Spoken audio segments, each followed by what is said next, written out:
आप सभी को मेरा आत्मवंदन। ईएमसी ध्यान नेपाल में सभी का हृदय से बहुत-बहुत स्वागत। अपने प्रिय गुरु ब्रह्म ऋषि पितामह महाअवतार बाबा जी, सभी आध्यात्मिक और आराध्य गुरुओं को साष्टांग नमन करते हुए हम आज का सत्र आरंभ करेंगे। और आज हमारे साथ डॉक्टर गुरपिंदर जी जुड़ी हुई हैं, जो जिन्होंने पिछली बार भी बहुत सुंदरता से श्रृंखला शुरू की थी और उसे पूरा किया। बहुत ज्ञान लिया हम सभी लोगों ने। और इस बार वो दत्तात्रेय भगवान का, जिनके 24 गुरु थे, वो एक सीरीज शुरू कर रही हैं। तो डॉक्टर गुरपिंदर जी, मैं आपका बहुत बहुत स्वागत करती हूँ। पूरे ग्रुप की तरफ से हार्दिक हार्दिक स्वागत, अभिनंदन आपका। Thank you. तो थैंक यू। थैंक जी यू। जी जी, तो आपको संतोष मैं है। Yes, तो सभी को न, नमस्कार। और अपने गुरुओं को, गुरु तत्व को नमस्कार करते हुए मैं आज का सेशन आरंभ करूंगी। और भगवान दत्तात्रेय के बारे में आज, जैसे कि फ्लायर में आपने देख लिया होगा, कि भगवान दत्तात्रेय के बारे में हम चर्चा करेंगे। मैं डॉक्टर गुरपिंदर कौर और स्पिरिचुअल पंजाबी टॉक से मेरी टीम में आज है मेरे साथ प्रवीण अग्रवाल जी। तो हम मिल के इस सेशन को करेंगे। तो मेरी कोशिश रहेगी कि मेरी टीम मेंबर्स भी टाइम टू टाइम आके इस कंट्रीब्यूशन में मेरे साथ शेयर करें।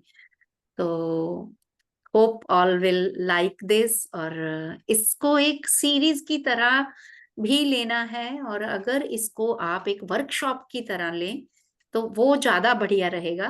क्योंकि मैंने जब भी इसको किया है, जैसे जब पीएमसी उड़िया पे मैंने किया था बच्चों का 4 साल पहले, तो पहले मैं मोस्टली होता था कि एक साथ ही एक सेशन में 4 गुरु कर दिए, 4 4 करके या 6 6 करके।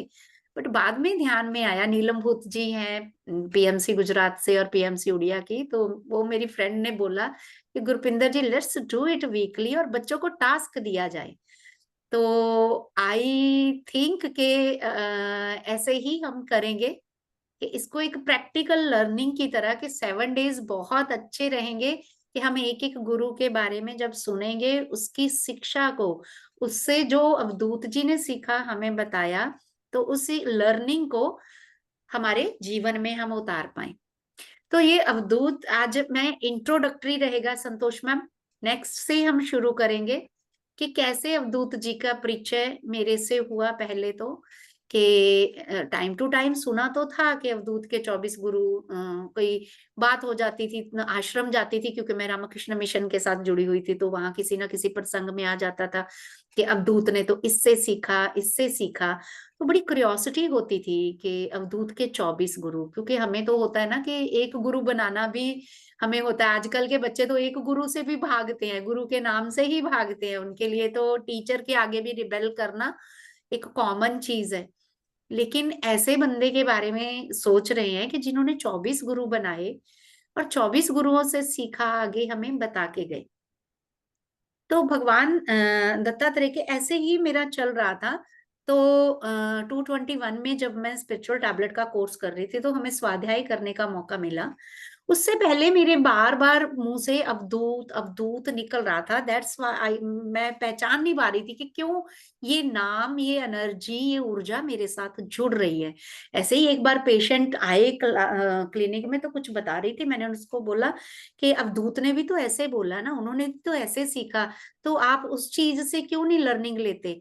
तो बाद में मैंने सोच रही हूँ कि मैंने ये चीजें क्यों बोलनी शुरू करी। तो इतने में जब डॉक्टर निहाल जैन ने बोला कि आप कौन सी बुक लोगे, तो मैं किताबें पढ़ नहीं सकती थी। जैसे मैंने आपको बताया कि मेरी आईज की प्रॉब्लम थी 19 ईयर की एज में, पैरालिसिस की वजह से आई मसल, तो मैं रीड नहीं कर सकती थी कुछ भी। तो स्वाध्याय मेरे लिए बिग नो होता था, मैं पढ़ भी नहीं पाती थी कुछ भी बुक्स वगैरह।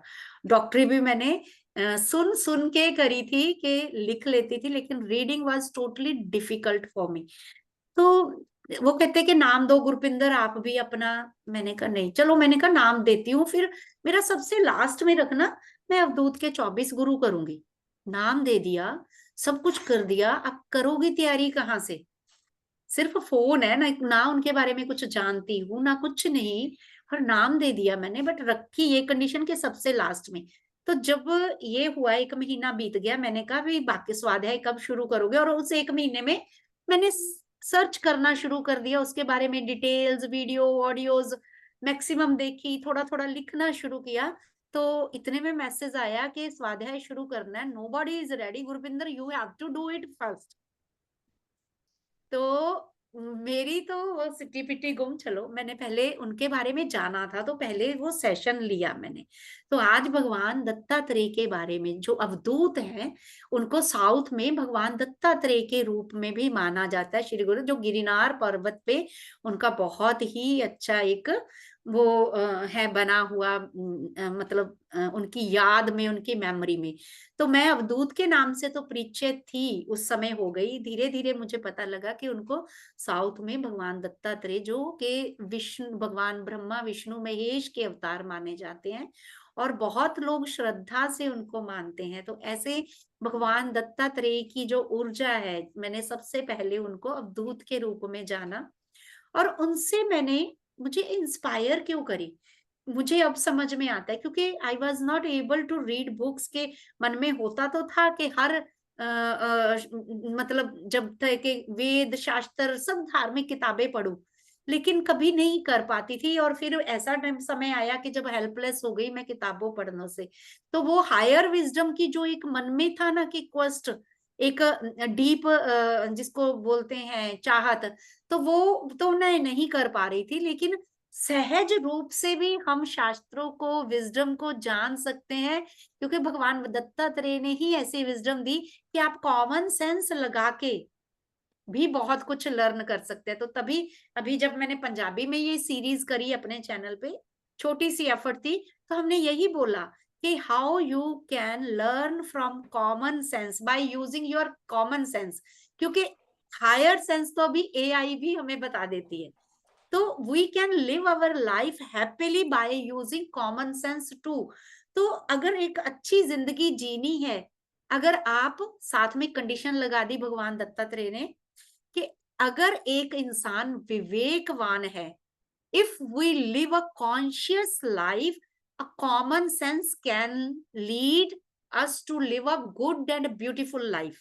और अगर एक बंदा विवेकहीन है, यानी कि वो ऐसे ही मूढ़ अवस्था में रहता है, उसके आगे अगर साक्षात भगवान आके भी, जैसे कि दुर्योधन की, कृष्ण तो दोनों के सामने थे, दुर्योधन के सामने भी थे, अर्जुन के सामने भी थे।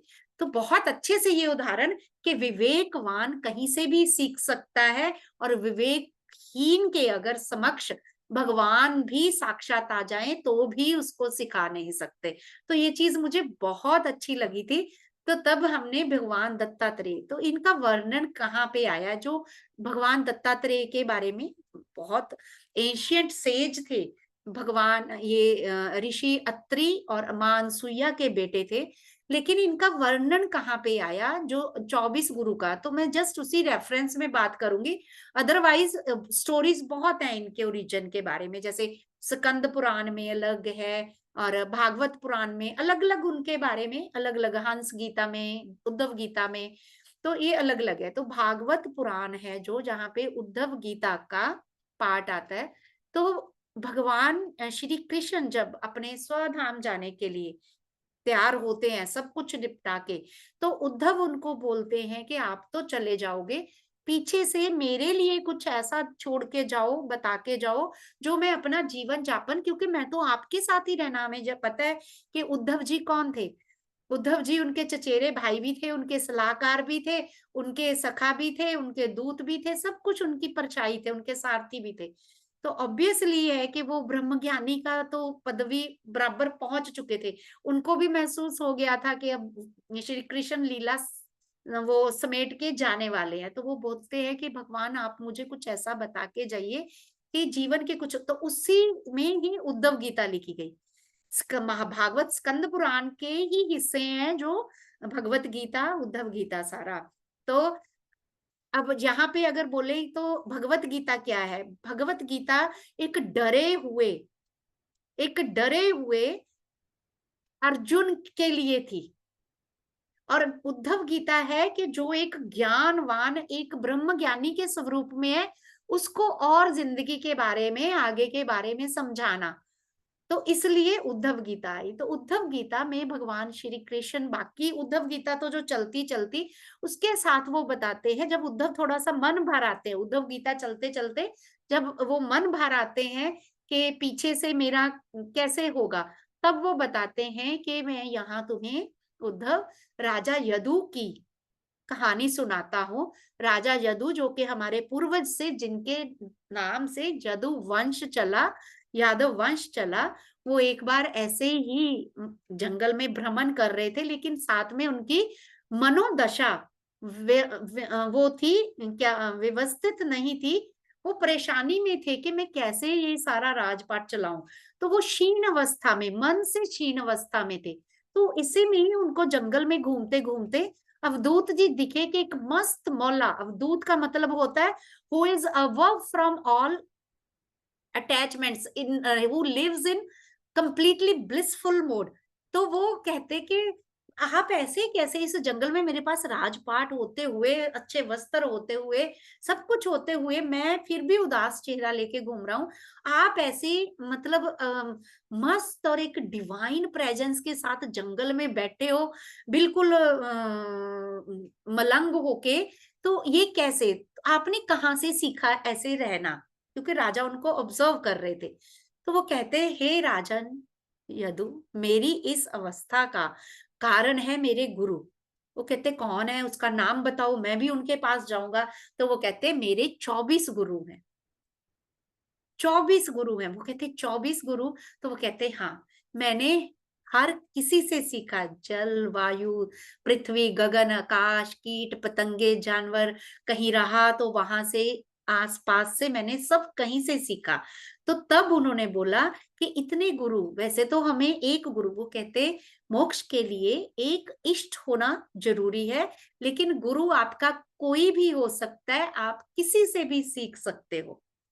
इट्स अप टू यूर के एक विवेकवान है, वो किसी भी चीज के गुण धर्म से बहुत कुछ सीख के अपनी जिंदगी चला सकता है, लेकिन विवेकहीन है जो, उसको साक्षात भगवान भी नहीं। तो फिर वो वहां से कथा प्रारंभ होती है कि उनके 24 गुरुओं की। तो यहाँ पे इससे पहले कि प्रवीण जी आपको आगे ले चले कि भगवान दत्तात्रेय की जन्म की स्टोरी पे, तो मैं थोड़ा सा यहाँ ये भी बताऊंगी कि 24 गुरु भी उन्होंने कैसे बोले। 24 गुरु हैं जो सांख्य दर्शन के मुताबिक, जब मैंने इसको एक्सप्लोर किया तो वो होता है ना कि 24 गुरु, फिर आगे की आगे कड़ियां बनती गई कि सांख्य दर्शन में या उसमें है कि 24 तत्व भी होते हैं। हम सोचते, मेरा दिमाग एकदम से वो हुआ कि 24, हम तो बोलते हैं पंच तत्व, पर 24 तत्व है जो मिलके हमारे शरीर को चलाते हैं। कई पंच 25 बोलते हैं क्योंकि उसमें पुरुष को अलग कर देते हैं, लेकिन 24 तत्व कैसे?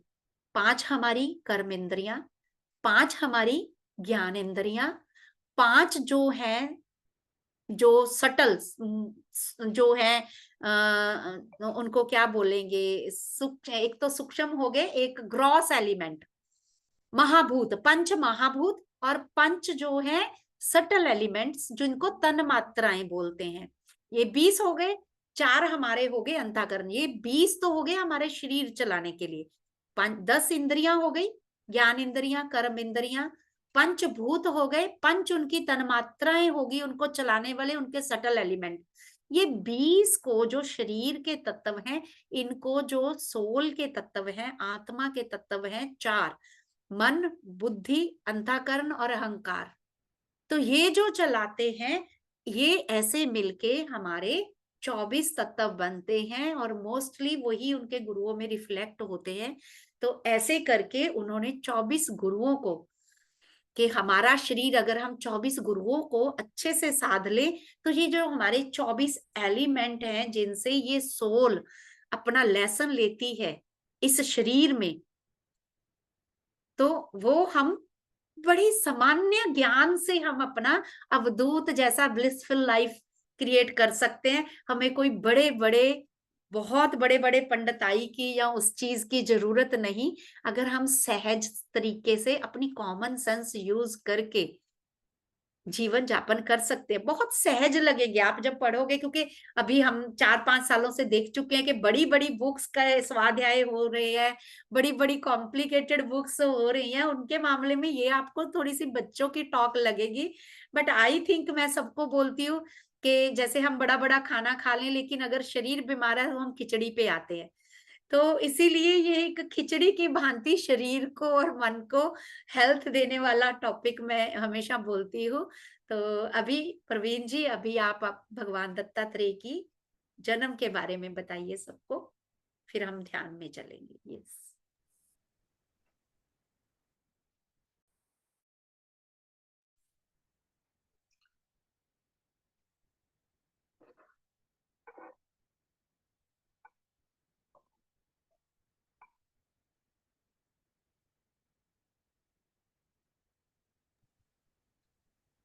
हाँ जी, आत्म वंदन सभी को। ये गुरपिंदर मैम ने जो शुरू करा है बहुत ही अच्छा, कि जुड़ी कड़ी हमारी दोनों की ऐसे कि सती अनुसुईया के बारे में, लेडीज का वो चल रहा था हमारा, फीमेल फैक्टर्स के बारे में। तो जब मैंने ये सुनाई तो दत्तात्रेय जी का जन्म कैसे हुआ वो सामने आया।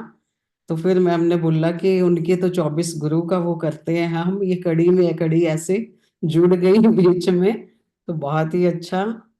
तो ये पहले तो 24 गुरु का ही बहुत बढ़िया है, और ये मैं बताऊंगी कि दत्तात्रेय जी का जन्म कैसे हुआ। ये सृष्टि के आरंभ से ही शुरू होता है। जैसे सृष्टि आरंभ करी, सबने पता कि ब्रह्मा जी बनाते हैं, सृष्टि आरंभ उन्होंने की। ब्रह्मा जी ने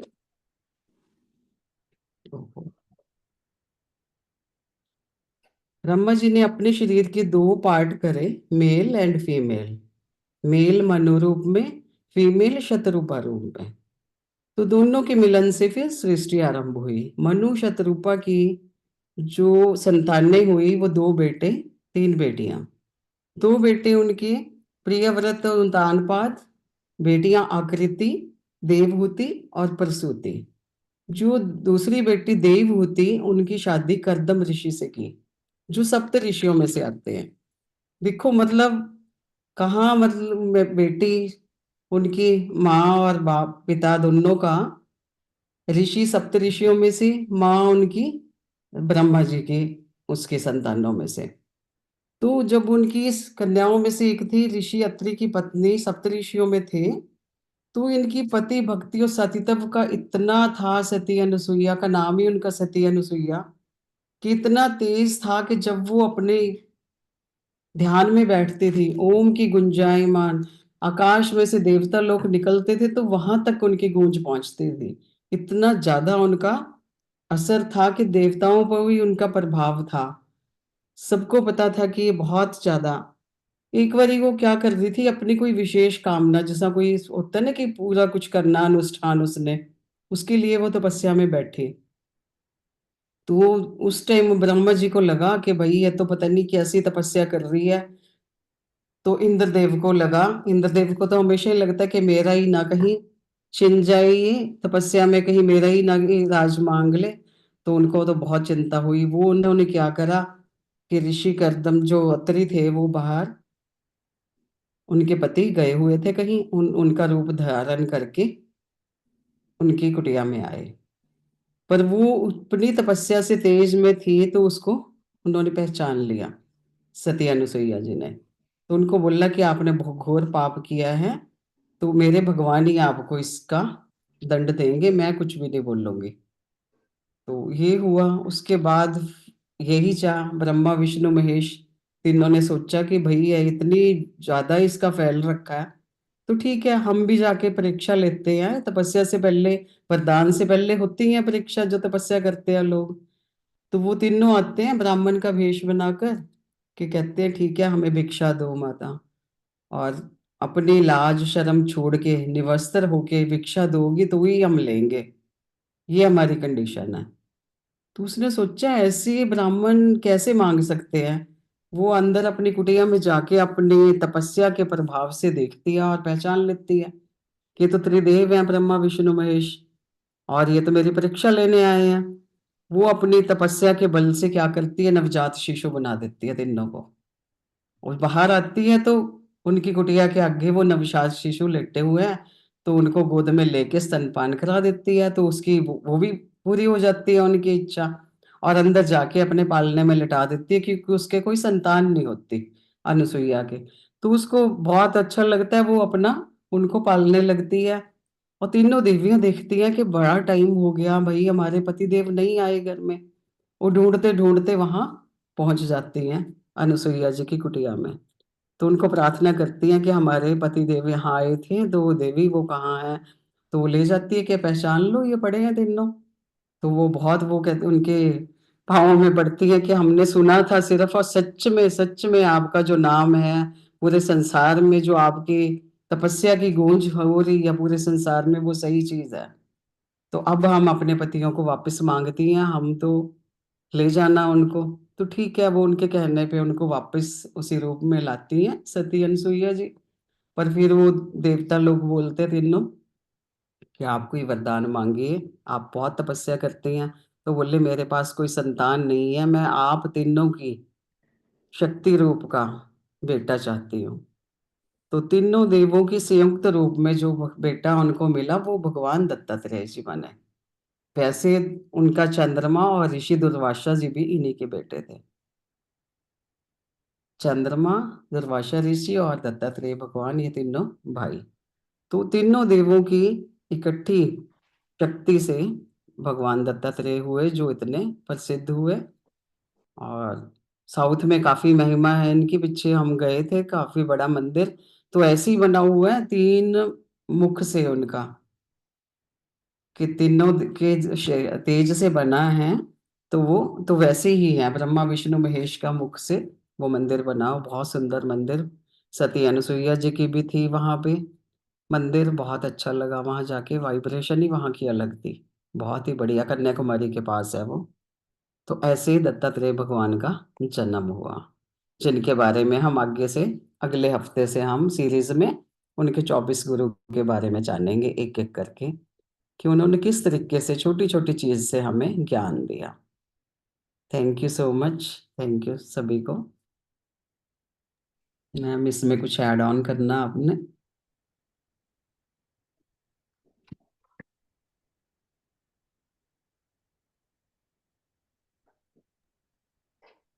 thank you Praveen ji. I think friends, ये जो साउथ से हैं वो तो रिलेट कर रहे होंगे, क्योंकि हमने तो पहली बार सुना था जब 4 साल पहले सुना था।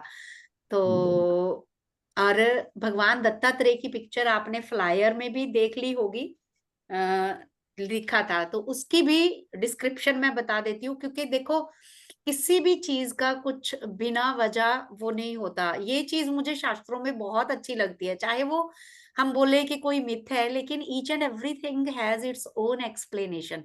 तो जैसे भगवान दत्तात्रेय का तो इन्होंने बता दिया कि 3 मुख हैं, जैसे ब्रह्मा विष्णु महेश को रिप्रेजेंट करते हैं। तो उनकी जो मूर्ति होती है या पिक्चर होती है, उसके साथ 4 डॉग्स होते हैं, उनके साथ एक गाय होती है हमेशा। तो गाय है पृथ्वी का रूप, ठीक। और जो 4 वो हैं डॉग्स हैं, ये चारों वेद के, जैसे हम बोलते हैं ना अलर्टनेस, हम बोलते हैं ना कि एडमिन और अलर्टनेस का वो रिप्रेजेंटेशन, कि चारों वेद हैं वो, जो उसका वो है, यही वहां पे डिस्क्रिप्शन इनकी दी हुई है। और जो गूलर का जब कदम्ब वृक्ष होता है, जिसमें कि वो उनकी बैक साइड पे है, क्योंकि उसके मैक्सिमम एक कल्प वृक्ष की तरह माना जाता है उसको। तो ये इनकी जब भी आप पिक्चर देखोगे तो, और त्रिशूल पकड़ा हुआ है, शिव का स्वरूप है, और लोटस एंड वो है हाथ में ब्रह्मा का डिपिक्ट करते हैं, और चक्र है विष्णु का। तो इनकी पूरी पिक्चर की डिस्क्रिप्शन ये वाली है। और गिरिनार पर्वत पे बहुत अच्छे से लोग साउथ से जाते हैं। पीछे एक बार हमारे फ्रेंड है सीमा दोदी मैम और ज्योति भास्कर जी, तो आई वॉज सो सरप्राइज्ड कि इस तरफ मतलब देखो शास्त्रों में या आश्रमों में सब जगह अवधूत, लेकिन पीएसएसएम में या पीएमसी में जब था तो 21 में फर्स्ट टाइम मैंने ये इंट्रोड्यूस जब नाम किया, आई वाज नॉट अवेयर कि इसकी इतनी, तो उनका वहां से मैसेज आया कि हम, मतलब मुझे ये आ रहा था कि कैसे परमात्मा ने मुझे चूज किया है। कहते गुरपिंदर जी जब हम वहां पहुंचे ना, अवधूत का नाम आते ही सिर्फ आपका नाम सामने आता है क्योंकि आपने इंट्रोड्यूस किया था हमें। सो उसके बाद से फिर यही है कि यस कि इनके बारे में एक एक करके हम जानेंगे। एक टाइम छोटे छोटे गुरु हैं, एक एक एपिसोड में हम 2 के बारे में भी पढ़ लेंगे, उनके गुण धर्म के बारे में। लेकिन इसको अगर एक लर्निंग की तरह अप्लाई करके, जैसे हम बोलते हैं कि यस अगर पृथ्वी के बारे में, तो जो पृथ्वी के गुण बताए जाएंगे, तो एक बुक छोटी सी लगा के कि पूरे 7 दिनों में क्या हम उनके गुणों पे, या अगर वो सिचुएशन आती है कि यहाँ पे लग रहा है कि हम उससे बाहर निकल गए, तो एक सेल्फ एनालिसिस की तरह अगर इसको कर पाए तो I think that will be much better. और बाकी तो आप अपनी मर्जी के मालिक होते हैं सभी, हम किसी पे भी कुछ भी फोर्स नहीं कर सकते, but my request is to make it like a workshop. तो अभी हम ध्यान करेंगे आधे घंटे के लिए, आई थिंक 5 to 6 ही टाइम रहेगा ना अपना 1 आवर। तो उस 1 आवर में छोटे छोटे हैं और उनके साथ ही कोशिश करूंगी उसकी पीपीटी, और उसके साथ हम थोड़ा थोड़ा ऑब्जेक्ट साइन। अदरवाइज जो फ्लायर है वो इटसेल्फ उसमें 24 के 24 ऑब्जेक्ट हैं, तो बहुत अच्छे से फ्लायर मिल गया था हमें, तो इस वजह वाह, से या थैंक यू जी, थैंक यू वेरी मच। अभी आप सब अपना अपना इनपुट दे सकते हैं। Thank you so much Gurpinder ji, Parveen ji. जो ये नाम है भगवान दत्तात्रेय का, तो ये मुझे काफी बचपन से पता था, क्योंकि ग्वालियर में मंदिर है इनका पूरा। ओ, जी। तो उसके बाद ये जितनी भी कथाएं बताई परवीन जी ने, सब रिमाइंड हो गई, क्योंकि इस बारे में, हाँ, क्योंकि होती है जानकारी हम लोगों को, घर से होती है। पिक्चर देखी थी, एक सती अनसुईया आई थी पुरानी, तो ये सब, लेकिन बहुत अच्छा लगा, बहुत अच्छा लगा, ये सब रिमाइंड हो गया। और स्वाध्याय भी मैंने कहीं देखा था, लेकिन मैंने पूरा सुना नहीं था। पीएमसी पे था 24 गुरुओं का, है रिकॉर्डिंग उनकी कहीं ना कहीं, तो लेकिन वो पूरी सुन देखी नहीं मैंने। तो बहुत अच्छा हो गया कि अपने ही प्लेटफॉर्म पे हम ये सब सुनेंगे। तो बहुत बहुत धन्यवाद आप दोनों का, थैंक यू सो मच जी। कोई और भी ऐड करना चाहते हैं तो प्लीज कर सकते हैं, मैंने सबको ऑप्शन दी है जी। आत्मा मंदिर। जी, मैंने भी शिरडी में जब गई थी तो साईं बाबा मंदिर में भी इनकी स्टेच्यू बना हुआ है, तो वहां मैंने पूछा था और इनके बारे में मैंने इसमें भागवत पुराण में मैंने ये पढ़ा था। बहुत अच्छा बताया हुआ है। मां अनसुईया के पास ये तीनों भगवान कैसे जाते हैं और कैसे फिर उन्होंने, क्योंकि इनसे जब ज्ञान मांगा तो फिर कैसे उन्होंने उनको 3 बच्चों में बदल दिया, तो दैट इनकी भी लाज रही और इन्होंने बहुत अच्छे से वो करा। और कैसे 3 देवियां इनके पास आती हैं वापस मांगने के लिए। बहुत अच्छा लगा। जी थैंक यू सो जी, much. Thank you Rita ji. किसी और को भी कुछ और इस विषय में बात करनी है तो प्लीज कर सकते हैं आप लोग।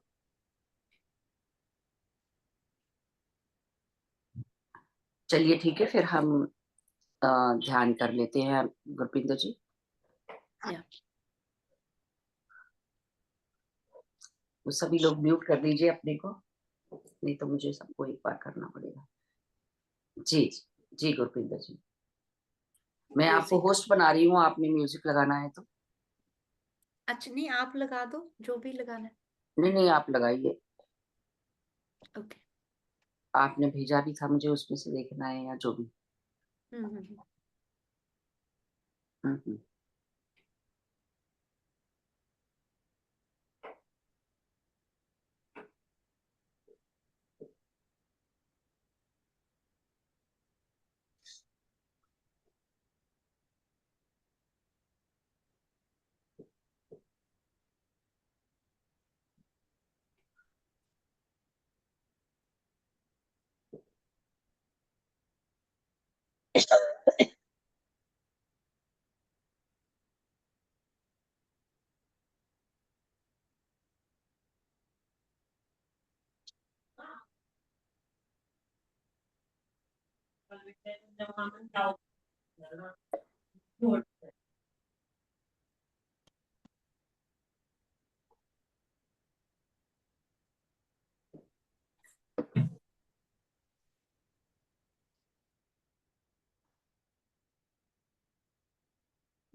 मंजुला जी म्यूट कर लीजिए, अब मैं होस्ट नहीं हूँ। आप परवीन जी, आप शुरू करा सकते हो। आवाज आ गई? हाँ जी जी, ठीक है। ठीक, मैं शुरू करती हूँ। मैं म्यूट कर दूंगी। फ्रेंड्स, ध्यान की ओर चलेंगे। अपने आप के साथ म्यूजिक थोड़ा शुरुआत। वॉल्यूम लो कर दीजिए, आपकी वॉइस कम आ रही है। ओके, अभी ठीक है? जी यस। तो अभी ध्यान की यात्रा में चलेंगे दोस्तों। अपनी स्वस्थिति पे ध्यान पहले तो, कि इस समय, इस क्षण मैं किस पोजीशन में हूँ। सिर से लेके पैरों तक स्व अवलोकन, सेल्फ एनालिसिस। क्योंकि जैसे हमने बात करी कि इसको जीवन में उतारना, उसके 3 पड़ाव होते हैं: श्रवण, मनन और निधिध्यासन। पहले मंथन। हमने सुना, यस, पहले हमने सुना, श्रवण किया, फिर मनन करेंगे, मंथन करेंगे, चिंतन मनन करेंगे, और उसके बाद हम फिर ही उसको जीवन में उतार पाएंगे। भगवान दत्तात्रेय की ऊर्जा के साथ जुड़ना है सबने इस समय। एक ऐसे गुरु, ऐसी एक ऊर्जा, ऐसे ऋषि, ऐसे अवतार जो जन साधारण के लिए आए। क्योंकि भगवान कृष्ण ने भी इसीलिए उनकी कथा सुनाई, क्योंकि उस समय कलयुग का आरंभ होने वाला था। तो दोस्तों, वो लिंक हो जाता है, लेकिन आपका सतयुग पैन कार्ड और आधार और कार्ड लिंक त्रेता तक तो हम लोग भगवान के सानिध्य में थे। उसके आगे चल के भगवान हमें एक ऐसी शिक्षा देना चाहते थे जिससे एक आम इंसान भी ज्ञान पा सके, एक आम इंसान भी ज्ञानी बन सके। सो वो कृपा भगवान दत्तात्रेय ने हम पे करी कि विवेकवान हो अगर आप कलयुग में भी, तो आप कहीं से भी, किसी से भी सीख सकते हो। सो ये यात्रा है होश की।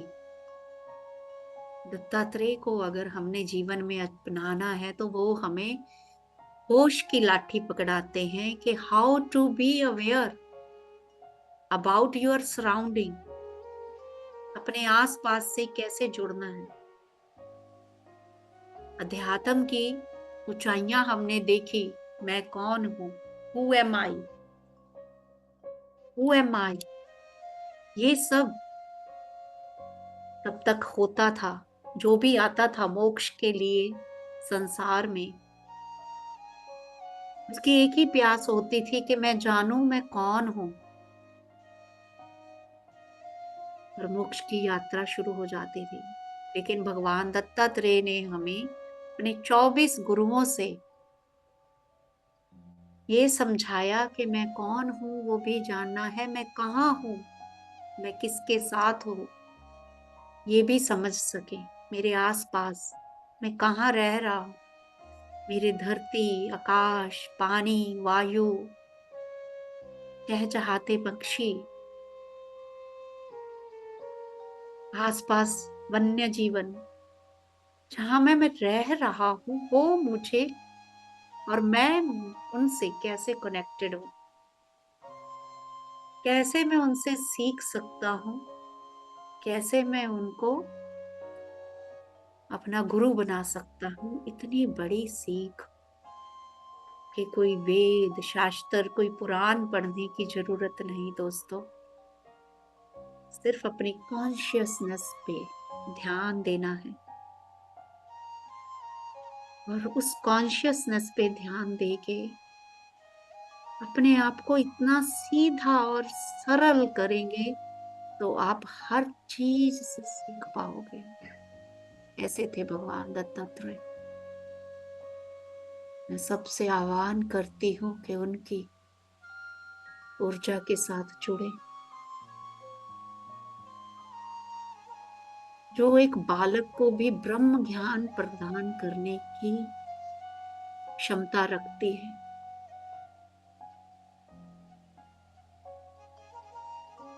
एक मूड भी, एक मन बुद्धि भी अगर ध्यान से होश से इसको समझ पाए, सुन पाए और जीवन में अपना पाए तो वो विवेकवान बनके दूसरों के लिए भी गुरु बन सकता है। राजा यदु की भी कृपा हम पे, जिसने ये भगवान दत्तात्रेय से ये सवाल पूछा कि आप जैसी निर्लेपता और ब्लिसफुल स्टेट मैं कैसे पाऊं।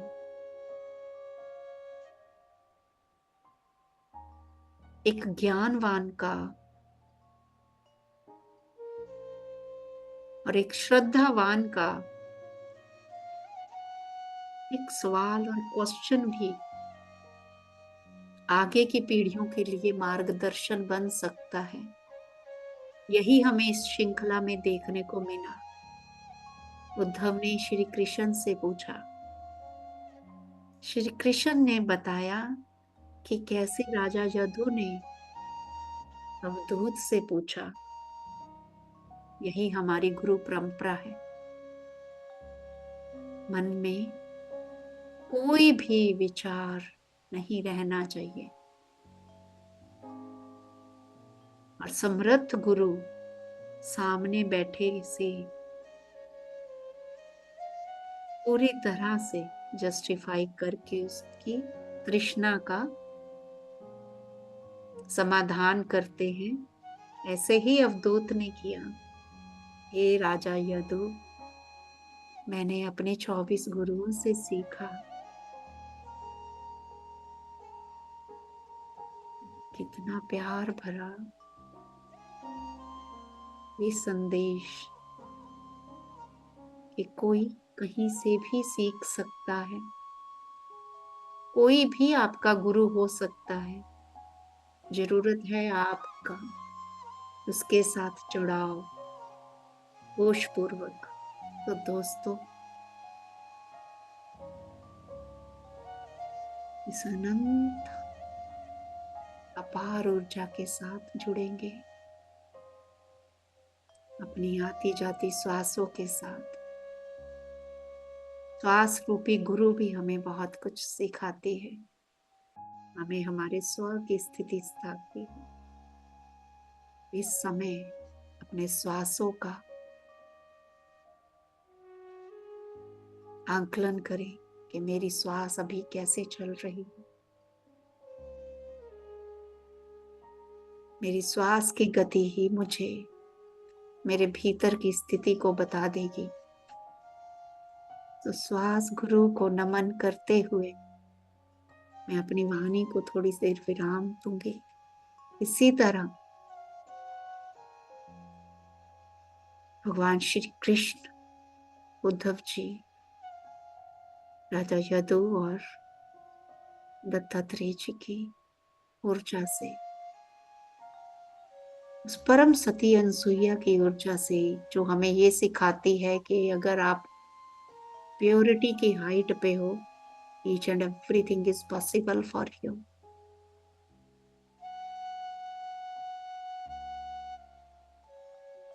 कुछ देर ऐसे ही ध्यान में बने रहेंगे, प्यार से, कोमलता से, सहजता से, सरलता से।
इधर श्वास पकड़ो।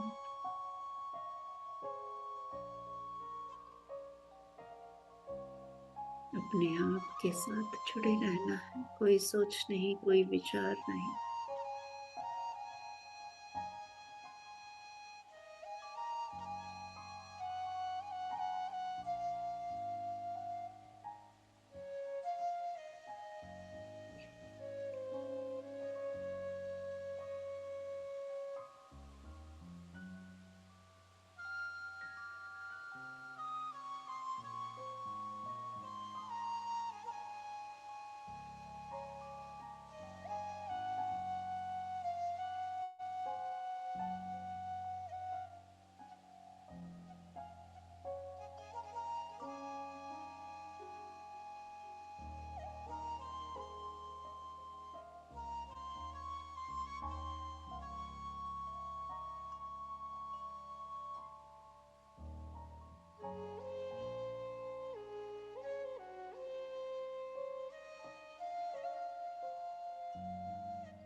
अंदर की यात्रा से अब धीरे धीरे अपने आसपास के प्रति अवेयर होंगे।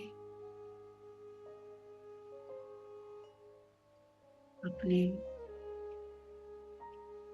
सेंसेस को अलाउ करें अपने आसपास के प्रति सुचेत होने का। अपने आसपास के वातावरण को महसूस करें। जहाँ बैठे हैं उस जगह को महसूस करें। अपने आसपास के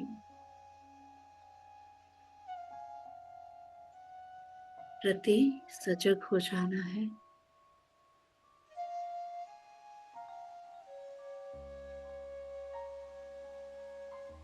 भगवान दत्तात्रेय की ऊर्जा को, गुरुओं की ऊर्जा को महसूस करते हुए उसकी खुशबू को साथ लेके बाहरी जगत में वापस आना है दोस्तों। सिर से लेके पैर तक, अंदर से बाहर तक अपने आप को सजग करें, अपने आप को अलर्ट करें। और कोमलता से अपने हाथों को खोल के आंखों पे रखना है।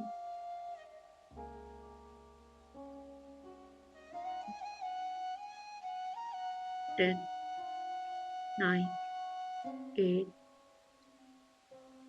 7, 6, 5, 4, 3, 2, 1, शून्य। धीरे से अपनी आंखें खोलेंगे, अपने आप का धन्यवाद करेंगे, डिवाइन एनर्जी का धन्यवाद करेंगे, गुरुओं का धन्यवाद जिनकी वजह से हम यहाँ एक दूसरे के साथ जुड़े। Thank you, thank you, thank you for being with us.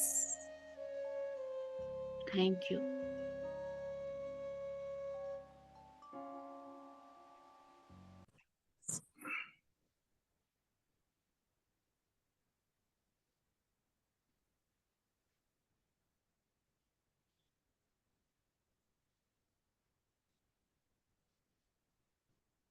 Yes, संतोष।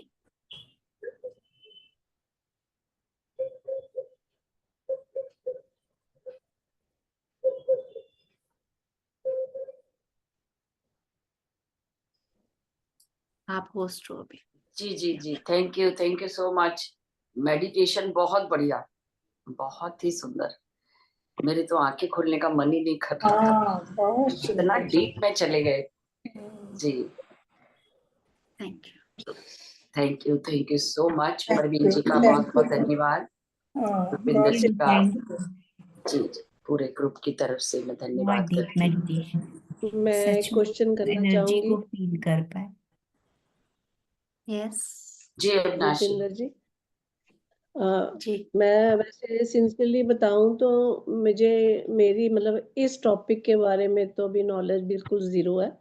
जो मैंने आपसे सुना है वो आज ही सुना है। अभी आप 24 गुरुओं के बारे में बता रहे थे, उसमें आपने आप ये बताया कि शरीर को 4 चलाते हैं, मन, बुद्धि, अहंकार, और फोर्थ वन कौन है? अंतःकरण। इसमें अंतःकरण जिसको महत्व बोलते हैं। यस रीटा मैम, आप भी बता दो। अंतःकरण। नहीं, मैंने तो वही बोला जो आपने बताया हाँ, था, इसलिए मैंने तो रिपीट कर वो ये ऐसे होता है। मैं चार्ट भी शेयर कर दूंगी दीदी के साथ। तन मन जी। बुद्धि अहंकार, ये पूनम मेहता जी ने वर्कशॉप एक हम्म। की थी, उसमें ये सारे 24 बताए थे। 24 एलिमेंट मैंने सांख्य नोट्स के। बनाए हुए उनके, इसलिए यस, जी आप अगर सर्च भी करोगे तो सांख्य दर्शन के मुताबिक आप अच्छे से समझोगे कि जो 24 में 20 तो स्थूल आ जाते हैं जिनको हम देख सकते हैं, और 4 मतलब जो अंतःकरण आ जाते हैं ना, कि अंदर के एंटिटीज। मन, पहले तो बुद्धि आती है, फिर चित्त, फिर मन अहंकार। बुद्धि अहंकार चित्त। जी चित्त, हाँ। और इसमें महत्व भी आ जाता है। यस, तो बुद्धि आ जाती है, इंटेलेक्ट होता है। मन हमें पता ही है, माइंड आ जाता है, जिसकी फिर आगे अहंकार आ जाता है, जो हमें पता ही है, ईगो। तो ऐसे ही कहीं पे ये 24 बोले गए हैं, कहीं पे 25 बोले गए हैं, तो वो आप उसके हिसाब से सर्च कर सकते हो। लेकिन 4 अंतःकरण का मतलब जो अंदर के एंटिटी है, जिनको हम सिर्फ महसूस कर सकते हैं, जिनको देख नहीं सकते। जी हम जी आंखों की वर्किंग हम देख सकते हैं, आंखों को हम देख सकते हैं, ठीक है। जी तो ऐसे करके 4 अंतःकरण, तो इनके बारे में तो अगर है पूरी वर्कशॉप, पूरा सेशन हो जाता है अलग से। 24 एलिमेंट्स, और फिर तन मात्राएं आ जाती हैं। जैसे पृथ्वी है तो उसकी गंध होती है ना। वायु है, उसका स्पर्श होता है। तो ऐसे करके आंखें हैं, उसका रूप होता है, देखने का काम करते हैं। तो ये subtle element, gross element, 10 senses आ जाएंगी, जिसमें 5 ज्ञान इंद्रियां, 5 कर्म इंद्रियां।